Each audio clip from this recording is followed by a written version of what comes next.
அக்யூட்டியங்கள் ட்ரையங்கள் என்பதை குறுங்கோண முக்கோணம் என்று கூறுவார்கள். அப்படியென்றால் என்னம்மா?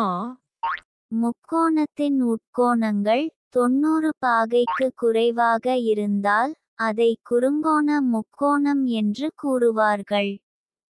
புரியலம்மா. இந்த முக்கோணத்தின் எல்லா உட்கோணங்களும் 90 பாகைக்கு குறைவாக இருக்கா? இருக்கு. அப்படியென்றால் இதை குறுங்கோண முக்கோணம் என்று கூறுவார்கள்.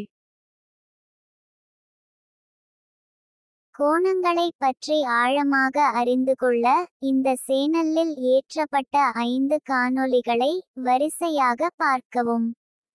இங்கே கிளிக் பண்ணி அதை பார்க்கலாம் அல்லது டிஸ்கிரிப்ஷனில் கொடுக்கப்பட்டுள்ள லிங்கை பயன்படுத்தி அதை பார்க்கலாம்.